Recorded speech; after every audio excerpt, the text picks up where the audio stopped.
welcome back to my monthly catch-up.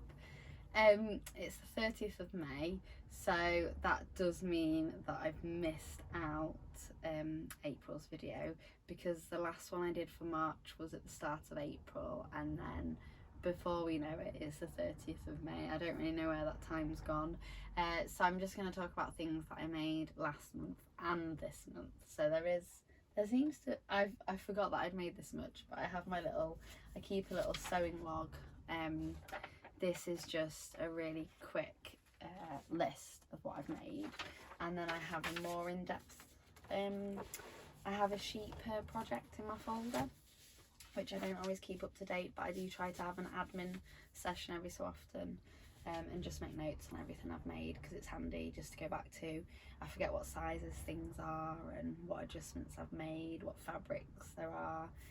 So yeah, that's nice to keep that all collated together.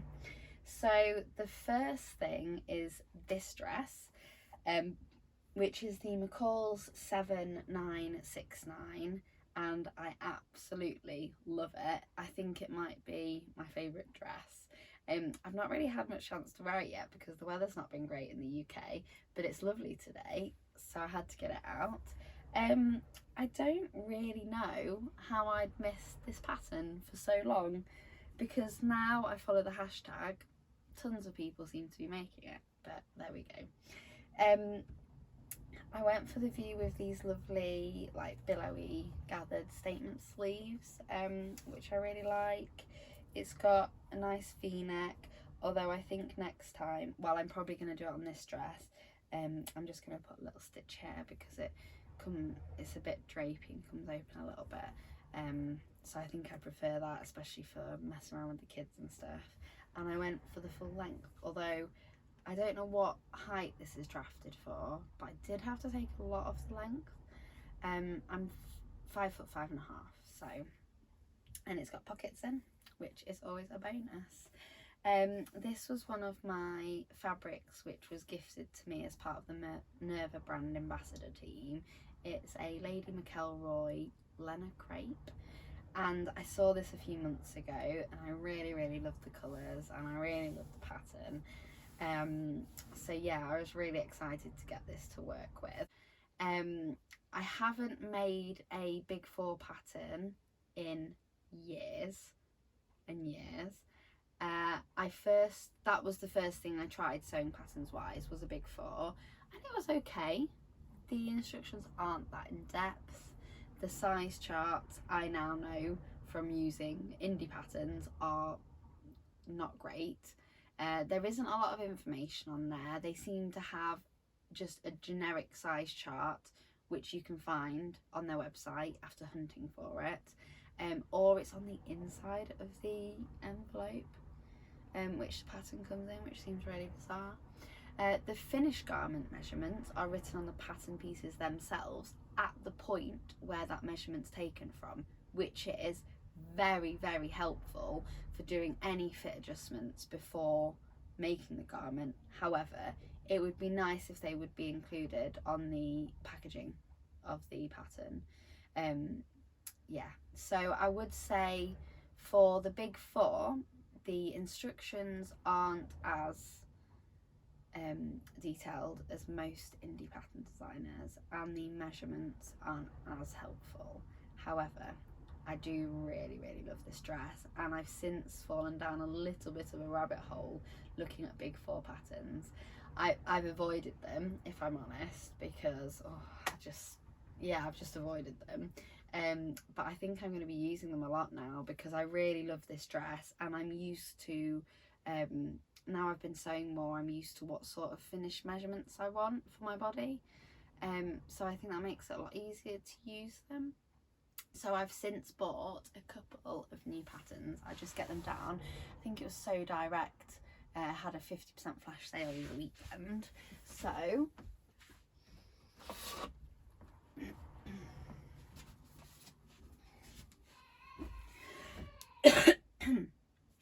I purchased this McCall's boiler suit, which is lovely. The other thing is they come in size ranges. You don't get all the sizes, which is a little bit annoying because I am the lowest size, the smallest size in the biggest pattern range, which is fine, but some of my measurements might dip into the medium, not the large, which then means that I haven't got the medium because it only does large to XXL.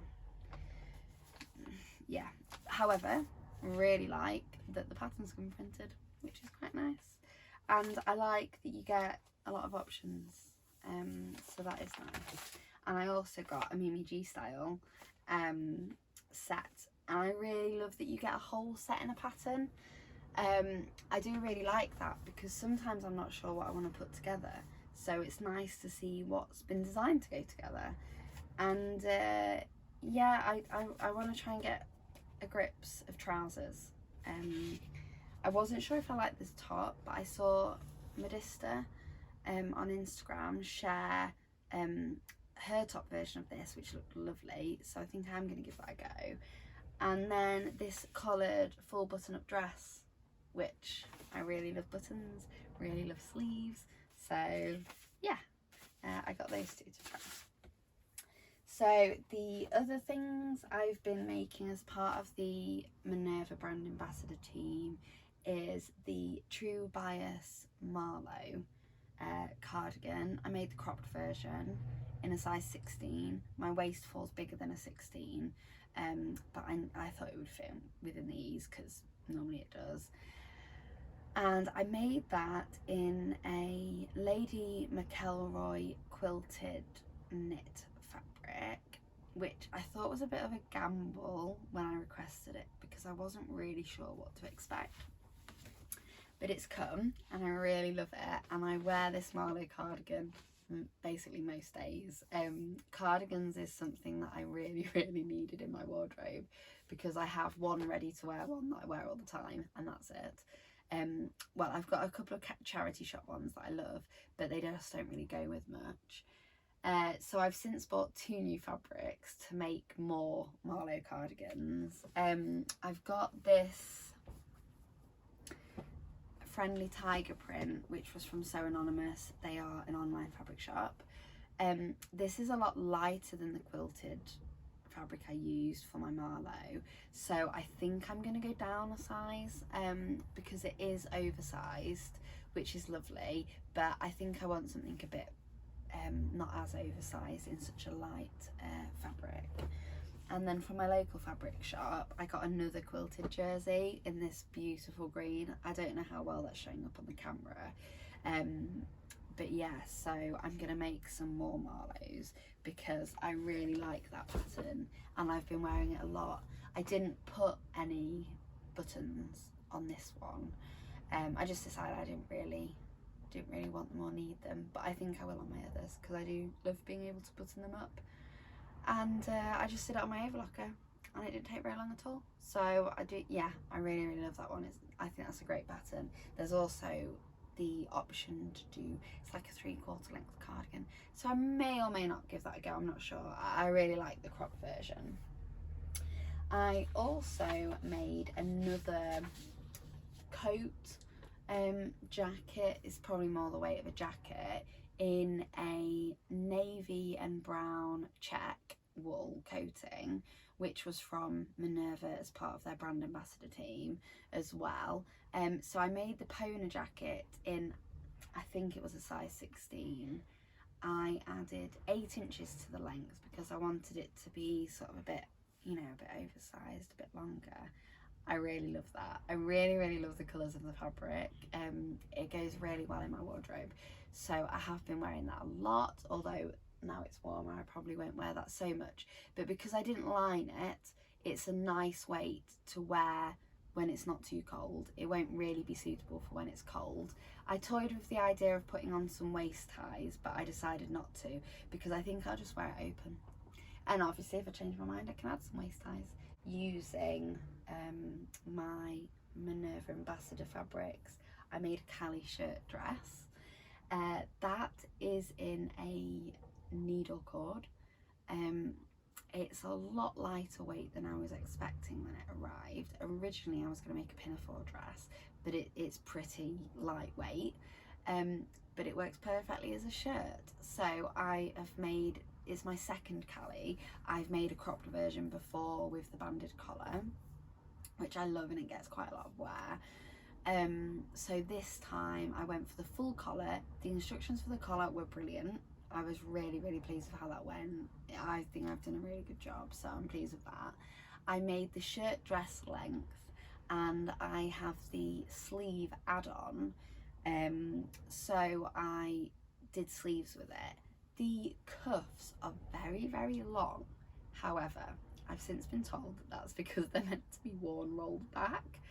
That's not, I am not really, that's a bit too fussy for me. I'm not really bothered about doing that. So next time I will half the length and add to the sleeve, because I just don't wear them turned up, so it just seems unnecessary for me. If you follow me on Instagram, you might have seen that I accidentally cut 2 right sides to the jacket and to the shirt, and I only realised when I came to attaching the front to the shoulders, which means I'd already done the button plackets. Never mind, these things happen. So I didn't have a piece big enough to recut the whole piece, so I have just cut 2 halves out, joined them in the middle, and it's a floral print, and it's quite a busy print, and you can't tell, and I'm not sure if I'm even bothered if you could tell, really. It's just one of those things, isn't it? I could have put a pocket over it though, and I did toy with the idea of cutting both halves again and having a line of piping as a detail, but I just didn't really want to do that, so so I didn't. Yeah, and I didn't bother putting the pocket on because I just decided it was a bit too fussy in the end. And I've been wearing this a lot. I've actually been wearing it as more of a jacket than a shirt dress. I haven't worn it as a shirt dress at all, apart from taking some photos. I really love that it's got 2 ways to be worn.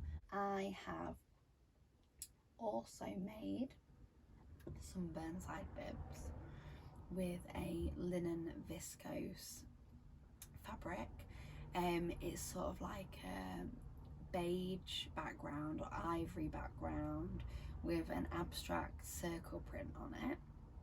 I had a couple of ideas of what I was going to do with that fabric, and I did ask for people to help me choose, and the most popular was to make this dress again with close competition with another Zadie jumpsuit. But I decided to go with the Burnside bibs because I've had the pattern printed out for ages. I completely avoid zips, and I really could do with getting over my little zip fear. So I made the version with the invisible zipper. I don't have an invisible zipper foot, which probably would have made my life a lot easier. However, it's gone pretty well. I'm really pleased with it. I'll put in some pictures. I haven't had a chance to wear it yet, but I think that'll get a lot of wear this summer. It's really comfortable. I went for the cropped leg version, and I really like the detail with the crossover straps and the slight bunching up at the back. I think that looks really nice. That was another fabric, part of the Minerva brand ambassador team. I also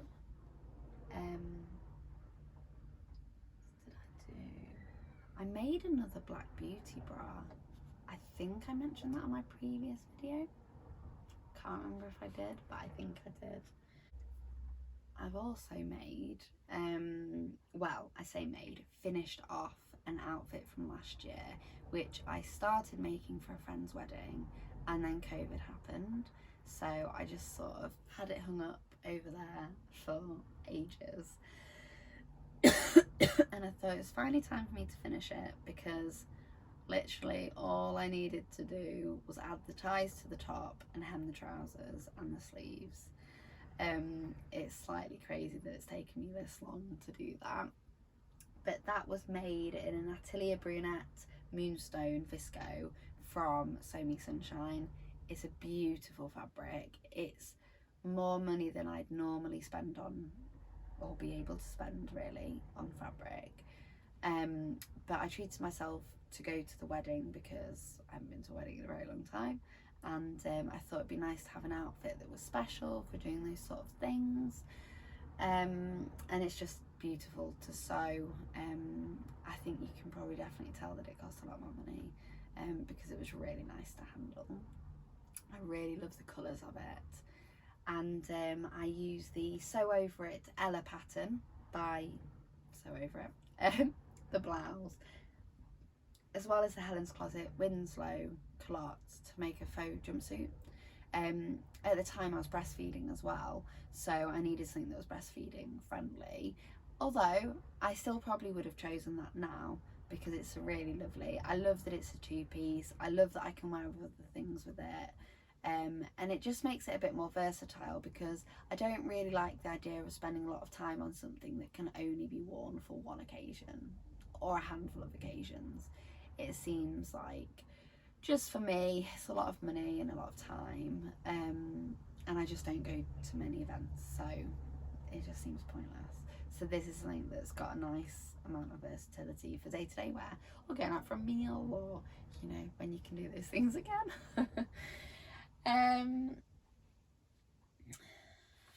I have also made quite a lot of kids things this month. I've made 2 pair of harems for Ezzy. I made the Waves and Wild pair in a tractor jersey, as well as a cotton pair, which is a pattern by Omi Oh My. So those are just great. They've got loads of growing room, they seem really comfortable, really spot on patterns, and I need to make him some more clothes because he's growing, and he'll be running out of things soon. So I think I'm just gonna sort of bulk sew some of those for him, because there's also a shorts version, so it'll be good for the summer. So on to my fabric purchases.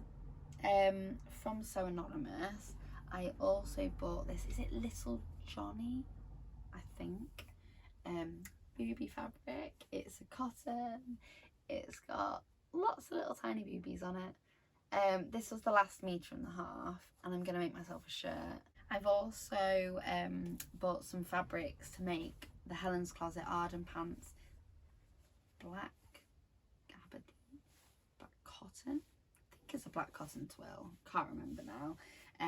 But I really want some plainer clothes so that I can have more to wear with my prints, because I really love prints. So I wanted to get some plain fabrics so that I can have a few things that are a bit more versatile for my prints. I've also got this, which is going to be another pair of Arden pants, I think. That was also from my local fabric shop, Fabric Corner. It's really nice to be able to go back into my local fabric shop. The lady that runs it is lovely, Kay, and it's just nice to talk to someone about fabric and feel things and touch things, and yeah, it's been nice. I've also bought a few bits from the rag shop. They were originally an online business that have now become a bricks and mortar shop during the pandemic, which I think is really impressive. So I've got this beautiful green gingham, which is going to be another one of these McCalls dresses. I've also bought this crepe. Yes, I think it was a crepe. It is a crepe, but some airflow crepe, I think it's called, which is a polyester, but that doesn't really, it bothers some people, but that's fine for me and that's fine for me and my skin. But I know for some people their skin's a bit sensitive to polyester. But it feels lovely. It's got a beautiful drape, and I just really love the colour. So that's going to be a long version of the So Liberated Estuary skirt. I also bought from them a denim, which I think is the Weatherby organic denim. I'm finally going to make myself the Sew Over It Sorrento jacket, because I really, really want a denim jacket to wear with dresses. And I also want something to put my patches on, because I've got a bit of a patch collection going on. So yeah, and I got some little rosy cheeks labels, because I just really love that phrase, you do you. So as part of the Minerva brand ambassador team, so these are fabrics that are gifted in exchange for blog posts. I have got this cotton. It is a art gallery cotton with these lovely, it's crinkled because it's been in the pre-wash and I haven't ironed it, but with these lovely pandas on. They're beautiful colours.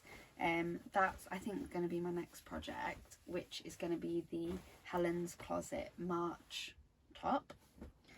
I've also got this Robert Koofman maroon flannel, and I'm going to use this to make the Jennifer Lauren Mayberry dress. I've got a cotton canvas, which is for Iris. I think I'm going to make the Below the Core Eye Tui dress. I hope I've said that right. I probably should have checked before I said it, so I'm sorry for my bad pronunciation. This is a little cotton which is for Ezra because he really likes construction vehicles and plants, so I think he'll really like that. I think that's going to be a pair of dungarees, maybe the Heydays. I've also got this sateen, which is just stunning. I mean, look at those colours, absolutely beautiful colours. That is going to be a very bright and loud heather blazer, and I think if I have enough left, I'm gonna make myself some trousers, because why the hell not? I think it'll probably be very loud, but also I think I feel like a real powerhouse in that. And lastly, a bear jersey, and this is going to be for some pyjamas for me, because I really want some new pyjamas, and yeah, I just really love the funky print, and I think that's funky. Oh, and the one last thing that I've been working on, I have been doing some of my quilted jackets, so I am slowly doing a few bits. I've done one side, this is the other front that I'm just doing the stitching on, and then I've also just got the back, which I've also started to do a bit of stitching on. And yeah, so that is my April and May makes, and then I will be back for June. I'll probably try and sew some of those things, some of those fabrics up that I've just shown you. Hopefully get a few of those done this month. And I've been sorting out my sewing room, been trying to go through my patterns, get them organised, get my fabrics organised, so it is a little bit chaotic in here. I don't know how chaotic it looks on the camera, but I decided that if I didn't record this today and I waited till I tidied up, then I might never record it. So there we go. Thank you for listening, and I'll catch up with you next month.